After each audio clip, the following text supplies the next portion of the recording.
Hello everyone, my name is Molly. I'm 22 years old, and last year I was diagnosed with a rare progressive genetic disease called Niemann-Pick type B.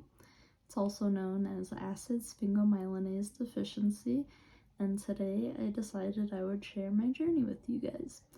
So I actually didn't start showing symptoms even though I've had this condition since I was born until I was 17 years old. So after the birth of my son, during the birth of my son, I hemorrhaged and I coded and ended up needing a blood transfusion and needing to take iron for a very long time after due to being anemic from it. And then after his birth, I started getting back spasms, which I thought were just from the epidural that I received, and just generally getting sick a lot more easier than I used to. So getting constant ear infections, sinus infections, respiratory infections, COVID, strep, flu, you name it, I got it, and it was just miserable. So I am now 18. I am still getting these constant infections, and I am also starting to get a buttload of new symptoms that are horrible, including headaches, fatigue, weight loss, nausea, vomiting, no appetite, feeling full super easily, really bad abdominal pains, clotting issues, leg pains, night sweats, literally everything and everything. It was absolutely miserable. I started going to my primary care, and the primary care that I was actually going to, it was, so I forgot the official term, but it's like a part of the university attached to like the medical school where the training physicians, oh my god, why am I forgetting all the ranks of, I want to say residents, but I don't want to say residents, I don't know. Training doctors come in, and because I had Medicaid, so basically they would just rotate, and they were training, and they were rotating, so I never had the same primary care. So I was constantly seeing all these new primary cares, and they were constantly either like, yeah, all of this is off, but you seem pretty young and healthy to me, or okay, yeah, it's your weight, or you're anxious, or you need to work on this or that. And I was just like, okay, I'm starting to feel a little crazy here, because like I can't even work, I can't eat, I can't sleep, I can't anything, and I can't live, and everybody's just kind of like, you're fine, you're great, you're doing better than the rest of us. So it was really frustrating for a very long time, and it wasn't until I actually got sepsis that things kind of started falling into place for my diagnosis. So when I got sepsis, it was horrible, it was miserable. I was admitted while I was actually working at the hospital, and while I was admitted, I saw infectious disease, oncology, general surgery, everybody and their mother, and they did a lot of tests on me, and basically at the end of the week they were like, okay, we think you have syphilis, we think you have a kidney infection and E. coli. We're still doing tests on all of them, we're gonna treat you for all of them, and we're gonna discharge you to follow up with oncology. So I, at this point, just lost it. I was like, okay, I know something has not been right with me, and now you guys are telling me to go to oncology after not figuring out what was wrong with me, and telling me I had all these things wrong with me, but they don't know for sure, and they'll get back to me, and it was a lot. So I actually went to my own home floor and the hospital unit, which was oncology, because I was like, okay, so now I'm supposed to see oncology, I need some advice, I need some help. And I actually asked my nurses on the floor if they could give me any advice, any like, how can this make sense, why would they not bring this to my attention if they're sending me to oncology. It was very scary and confusing. So they actually showed me how to look in my patient portal and look at all my doctor's notes and all my imaging and tests, which I did not know how to have access to before. So we start looking through all my imaging and tests and blood work and doctor's notes and everything they did during my sepsis visit. And I kid you not, I am going to quote my oncologist right now. He put in his ending notes, at the very last notes he did, he put, patient is at high risk for comorbidity and mortality, and patient either has leukemia or an infection. Please follow up. And they also found a cyst, a 3-centimeter cyst on my ovary, along with my liver and spleen were still enlarged, and all my blood counts were out of whack.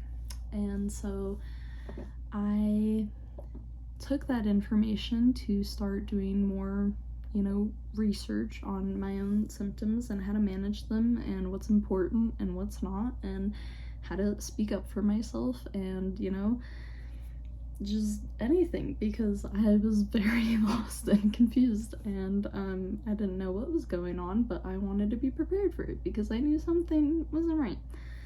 So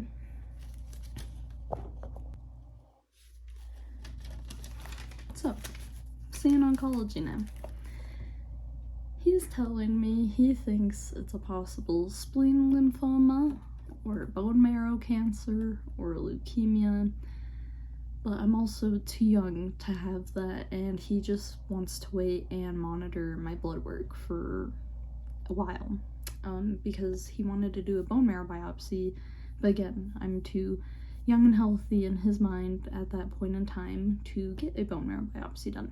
So we wait a year, get the bone marrow biopsy done, and then that comes back showing that I have hemophagocytosis, which, if you don't know what that is, because who the heck would? Basically, in layman's terms, my cells are eating each other. They're snacking on each other. They're just, I'm at war with myself. So I was like, that's not good, right? He's like, yeah, no, that's not good. We're sending you to Stanford. And I was like, okay, great. I met a lovely hematologist there. Lady was amazing. And she was like, alrighty, come on down. We're gonna do another bone marrow biopsy. And I'm like, yeah, okay, great.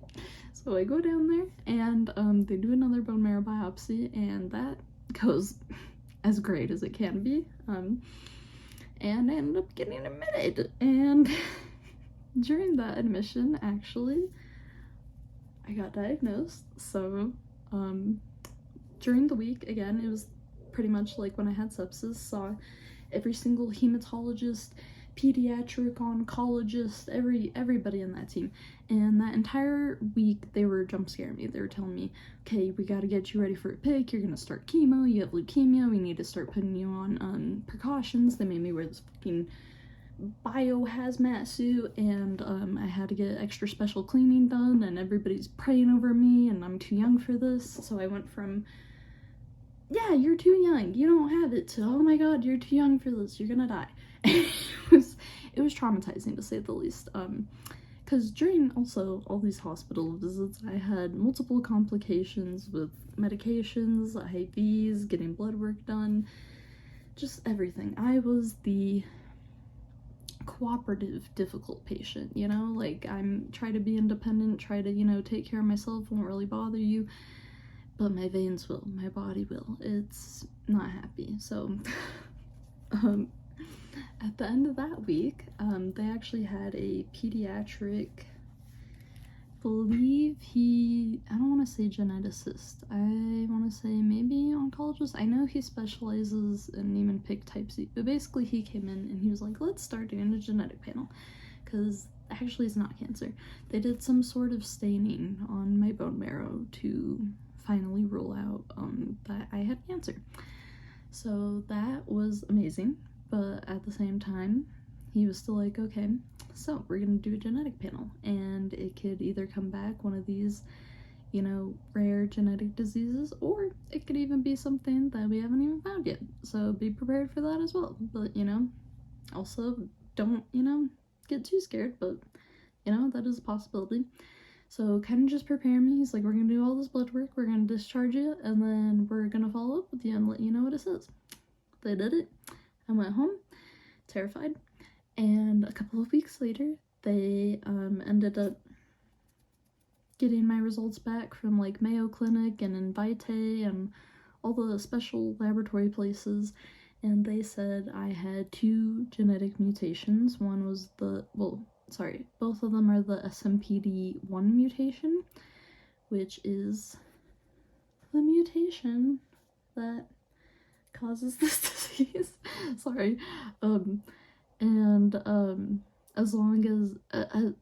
As well as my oxysterols were low. So all of the biochemical and genetic markers were confirmed that I had Niemann-Pick type B.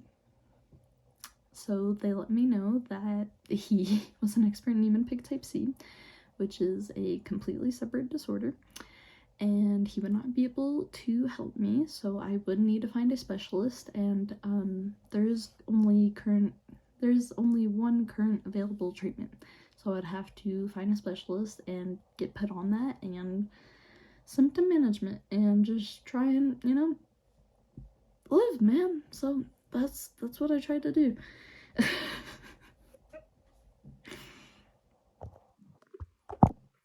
So basically, as soon as they gave me that diagnosis, and the Stanford doctor told me, you know, he couldn't personally help me, but kind of told me, you know, what to do, I ran with it. I started doing as much research on the disease as I could, on specialists, on the treatment, really just trying to educate myself on what this is, what I was dealing with, what my family's dealing with, because it is genetic, and, sorry, I was getting really caught up in this little massage, and so I did find a specialist, at Cure for the Kids in Vegas, who I will be seeing every 6 months to manage my disease and my symptoms. And I also have a local prescribing rheumatologist who is managing my infusions for my treatment. And what I'm trying to do now is spread as much education and awareness, not only on my disease, but also delayed diagnosis like mine, and rare diseases in general, and lysosomal storage disorders in general, and just how the healthcare system is, because it impacts everybody, and it's frustrating, but not all hope is lost, even for somebody as hopeless as me. So I hope this helps, and I can't wait to make more videos, especially all about my disorder and the treatment, and Misfit, and also this lovely thing right here. So, if you'd like to see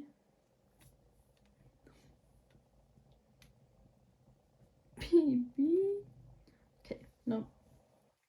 Thought you were being sweet. So, if you would like to see more, please follow, subscribe, like, share. I don't know.